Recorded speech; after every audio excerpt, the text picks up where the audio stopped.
More than 14 fires ravaged 8 counties throughout Northern California on Monday.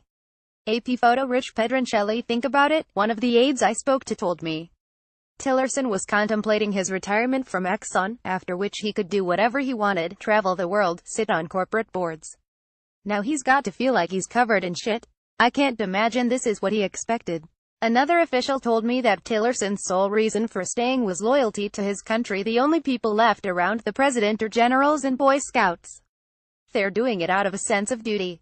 The New Yorker's Dexter Filkins with a sweeping look at the man who, as of last week, most Americans know as the guy who called Trump a moron. The situation is a lot more complicated, and a lot more critical, than a little name-calling. This article provides a good overview of the complexities of America's most important internal relationship, what America's foreign policy, to the extent we still have a coherent one, aims to achieve, and what a trip it must be for a guy who used to rule Exxon to now be taking orders, many via social media, from Donald Trump. Rex Tillerson at the breaking point too. Ash Monday last night, the smell of smoke was so strong that I walked the perimeter of my house to see if there was a fire on my property.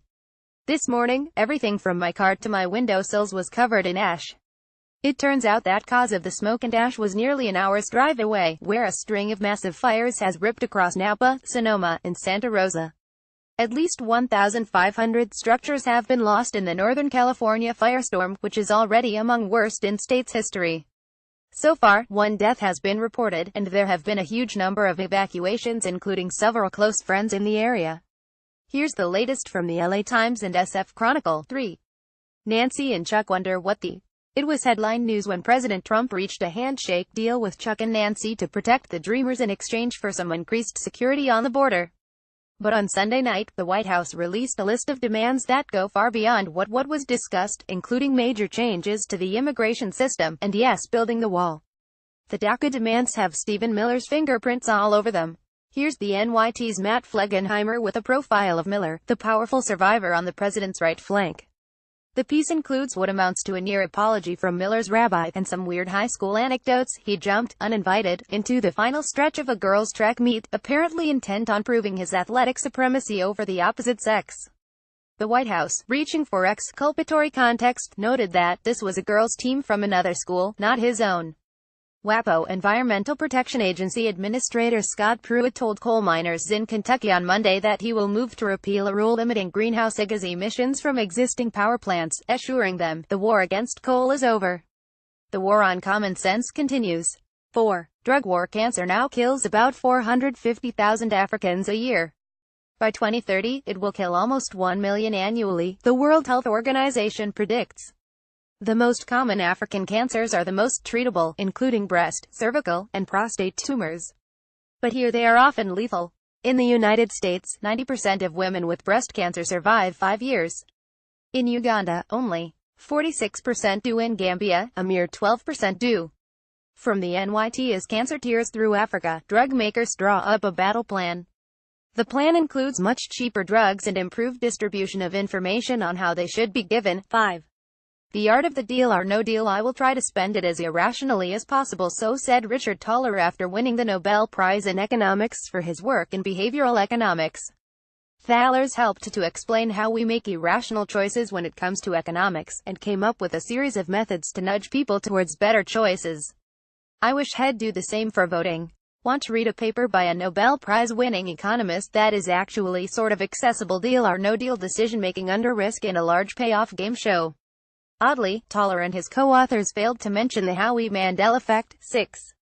World War tweet. It's a shame the White House has become an adult daycare center. Someone obviously missed their shift this morning.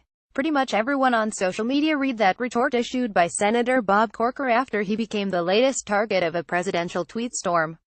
The comments from the Republican chairman of the Senate Foreign Relations Committee grew more ominous in a follow-up interview with the NYT, in which he suggested that President Trump was treating his office like a reality show, with reckless threats toward other countries that could set the nation on the path to World War III.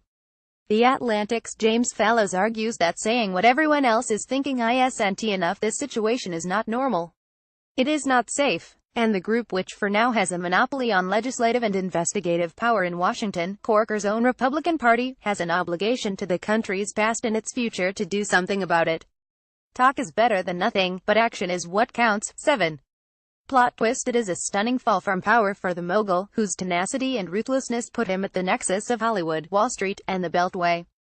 Not just a movie producer, Weinstein was also a political player and major force in New York City and Hollywood's cultural and corporate life.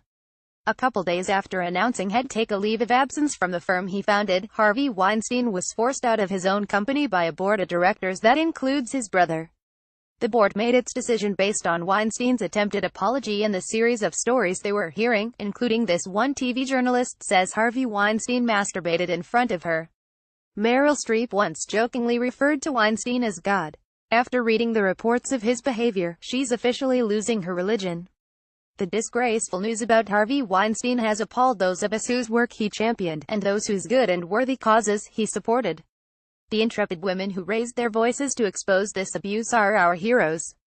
Sad irony, 2017 is the year we finally woke up to sexual harassment, and the year we have an unapologetic perpetrator as president. 8. Of Google's and Rubles. The revelation is likely to fuel further scrutiny of the role that Silicon Valley technology giants may have unwittingly played during last year's election. We've already heard about the Russian ad buys on Facebook and Twitter. Now, it's Google's turn. The Daily Beast wannabe YouTube stars and die-hard Donald Trump supporters Williams Calvin totally swear they're from Atlanta. In reality, they were working for the Kremlin. These social platforms are all invented by very liberal people on the West and East Coast. And we figured out how to use it to push conservative values. I don't think they thought that would ever happen. Trump campaign digital director Brad Parscale tells 60 Minutes how he used Facebook to his advantage. 9. Flag football in a move that seemed a little too well orchestrated. VP Mike Pence walked out of a Colts 49ers game after some players kneeled during the anthem. After leaving the stadium, Pence released a statement that began, "President Trump and I will not dignify any event that disrespects our soldiers, our flag, or our national anthem." They weren't disrespecting those things. They were disrespecting innocent black people being shot. Cowboys owner Jerry Jones now says he will bench any player who disrespects flag. 10. Bottom of the news, you know where you can stick it. If not, you better decide now. As I mentioned on Friday, I made some next draft stickers and I want you to have one for free. I'll even spring for the stamp. Just give me your address and I'll take care of the rest. We've got to stick together. I'll keep the address book open until we hit 3,000 stickers. Ivana Trump joked that since she was Trump's first wife, she's really the first lady. Team Melania was not amused. One company churns out a third of the butter consumed in America. How is there not a Nobel Prize for that? Dev apologizes for an ad showing a black woman basically washing herself into white one. Tom Petty before his last song of his last concert, "I want to thank you for 40 years of a really great time." Courts now syndicates next draft, a daily roundup for the day's most fascinating news curated by Dave Pell. Read the archive here, sign up to get the newsletter or download the app here.